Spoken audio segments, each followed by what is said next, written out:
saya Ati. Tasya tuh menurut saya pribadi dia anak yang kuat, yang selalu mau belajar, terus selalu mau menunjukkan bahwa dia tuh bisa gitu.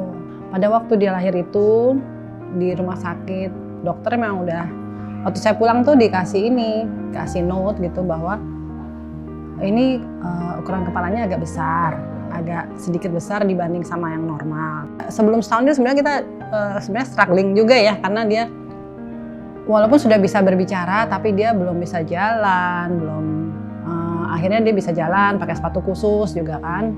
Lalu pas di umur setahun itu dokter lihat kok dia pucat terus disuruh periksa lah, baru ketahuan bahwa Tasya tuh didiagnos talasemi HBE karena yang carrier talasemi itu dari papahnya ternyata, dan saya juga jenis darah saya yang HBE, yang jadi kalau ketemu anaknya jadi thalassemia HBE. My name is Cecilia Maria Natasha, but everyone calls me Tasya.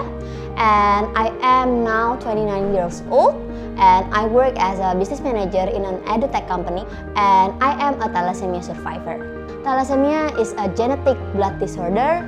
As a thalassemia survivor, we need to have regular blood treatment and this iron chelation therapy, because as a thalassemia we cannot produce our red blood cells. Every time I get very tired, my hemoglobin level getting low, so I need to get the blood transfusion. I still have friends in elementary and then in junior high school. I still have friends that supports me, but then in the high school, that's the hardest part of my life.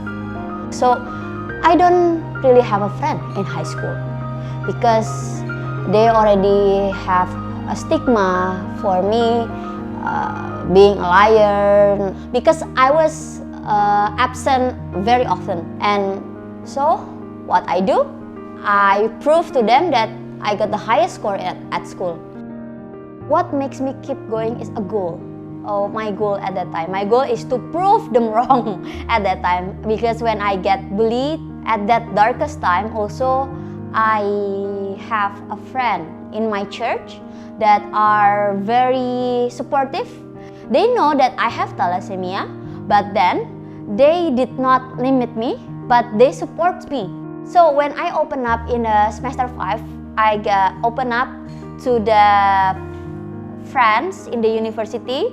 And then when they discovers I got thalassemia, they said like, oh, you are the one who are very active, but you have that kind of disease that we doesn't know all this time.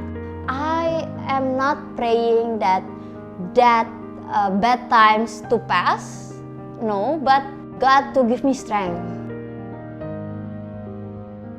I actually joined a movement called the Thalassemia Movement, where I meet a lot of friends, thalassemia friends there. Pengalaman paling sulit tuh mungkin setelah dewasa kali ya. Saya ngerasa sebagai pasien thalassemia dewasa tuh kehidupan tuh semakin sulit. Yang pertama adalah komplikasi. Karena seperti yang kita tahu, thalassemia itu kan kayak ibaratnya bom waktu ya, kayak kita transfusi tapi efek sampingnya banyak, akhirnya lama-lama jadi menimbulkan komplikasi, dan itu dirasakan ketika usia dewasa gini ya kan. Ditambah lagi dosis obat selalu berkurang. Betul, kita thalassemia itu bisa kita mencoba untuk menerima diri kita sendiri, tapi kita juga memohon untuk masyarakat agar menerima kita juga. Kita sama-sama manusia, bisa bekerja, kita bisa belajar, kita bisa bersaing gitu. Dengan ada komunitas ini kita mensupport satu sama lain, karena kita yang bisa mengerti kita sendiri adalah kita dan teman-teman. Jadi kita hanya punya kita dan teman-teman ini, makanya kita tuh cukup dekat, cukup akrab. Cari teman-teman yang sepemikiran denganmu. Karena itu aku bersyukur banget adanya Thalassemia Movement ini. Banyak kehilangan, banyak jatuh bangun. Kita juga udah nggak tahu berapa banyak kehilangan teman. Jadi kita saling bantu di sini karena we only have each other.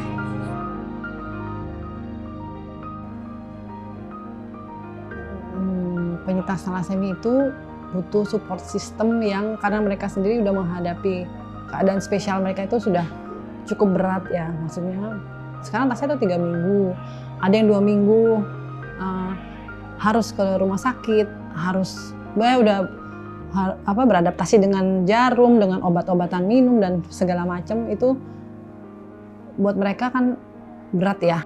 Mereka butuh support system. Jadi kalau bisa tolong jadi penyemangat bagi anak-anak talasemi, bagi penyintas talasemi, tetap memberikan motivasi positif bagi mereka. Mereka kuat menghadapi